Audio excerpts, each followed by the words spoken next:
नमस्कार, स्वागत है आपका वी टाइम न्यूज पर और आपके साथ मैं हूं पहली चौहान। बढ़ते हैं खबरों की ओर।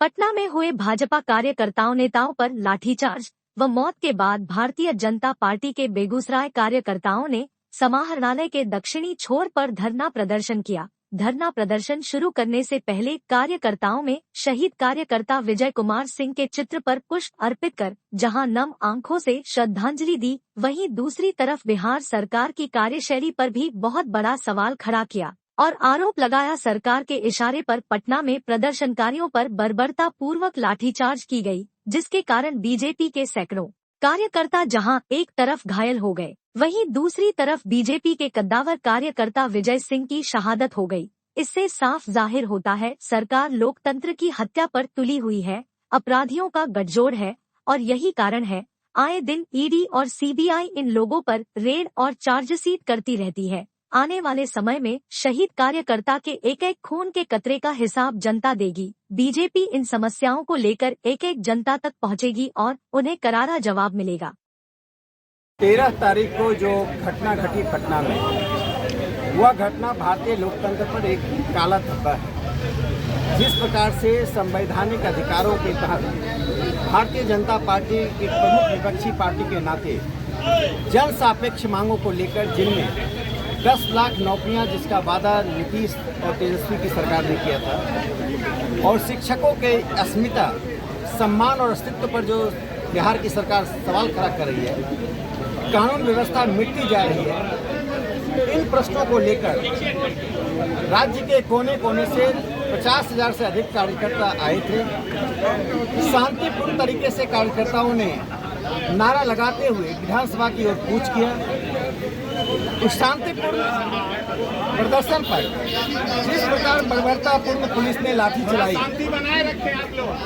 और लाठी, अश्रु गैस इत्यादि के प्रयोग से, यानी बल प्रयोग के द्वारा पुलिस ऐसा कर रही थी जैसे लोकतंत्र बिहार में रहा है वह वैशाली का गणतंत्र था। दूसरी तरफ उसी बिहार में सभी लोकतांत्रिक मूल्यों की हत्या हो रही है।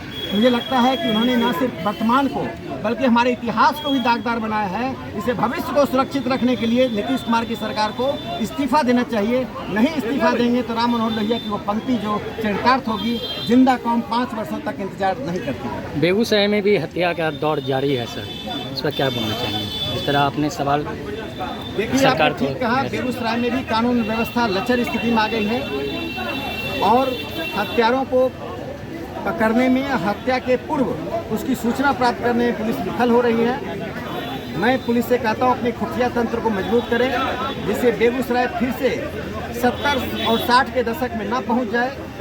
इसलिए बेगूसराय में अपराधियों को सुरक्षा देने वालों को पकड़ना, उन्हें जेल के अंदर डालना, ये पुलिस का कर्तव्य है, जिससे पुलिस बहुत विफल हो रही है। समय भी राजद के लोगों को नीतीश जी के द्वारा पिटवाया और आज भी नीतीश जी के द्वारा भाजपा के लोगों को पिटवाया। आप पूछ रहे थे कि प्रशासन ने पटना का बयान दिया कि हमारे विजय जी का वहाँ पर लाठीचार्ज से मृत्यु नहीं हुई। मैं आपसे पूछना चाहता हूँ और आपके माध्यम से, ये प्रशासन के लोग नहीं, ललन सिंह दावा कर रहे हैं सर कि वीडियो भी जारी करके दिखा दें कि बिना इसके पोस्टमार्टम रिपोर्ट आए पहले दावा कैसे कर दिया वहाँ का एसएसपी कि बिना मार खाए वो मर गए हैं। उनका कल रिपोर्ट आया है, इंटरनल ब्लीडिंग है उनके सिर में, जिसके कारण उनकी मृत्यु हुई। तो ये अंतर्यामी कब पुलिस हो गई जो मार खाया? उन्होंने कहा पत्थर चला, पूरे रास्ते में आप मीडिया के बंधुओं ने विभिन्न चैनलों से आपने कवर किया, कहीं एक पत्थर रास्ते पे नजर आया क्या?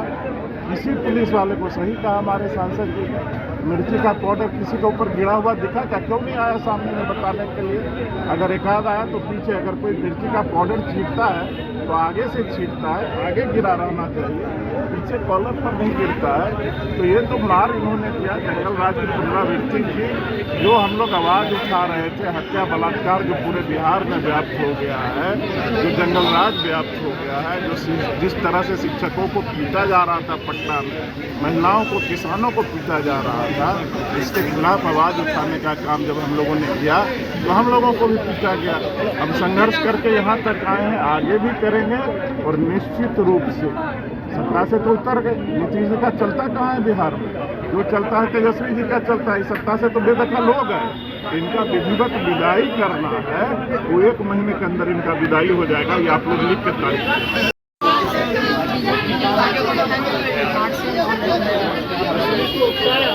पप्पू जी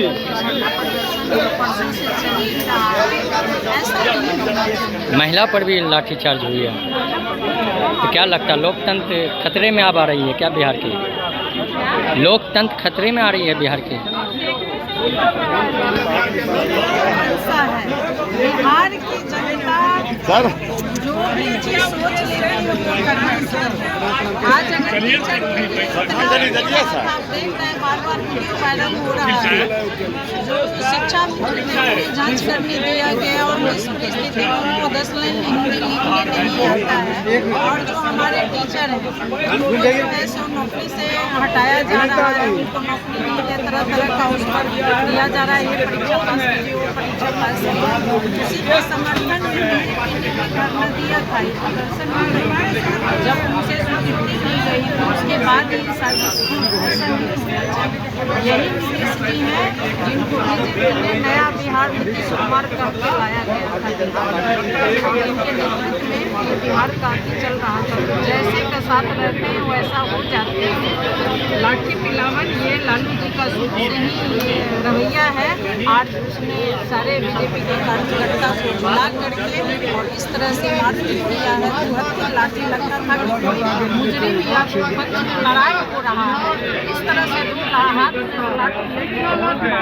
ऐसा नहीं होना चाहिए। जो नेता ने बात कहा है उसको शर्म आनी चाहिए। जो किसान वहाँ पर था वह किसान नहीं था। भारतीय जनता पार्टी किसानों को 6,000 रुपया देकर सम्मान का काम करता है, लेकिन वहाँ पर आतंकवादी था। यहाँ भारतीय जनता पार्टी के सीधे साधे कार्यकर्ता जो लाठी चला रहा था, आप वीडियो में देखे होंगे, कहता था कि जलियांवाला बाग है, तो झूठ बोलने का तरीका लिया है।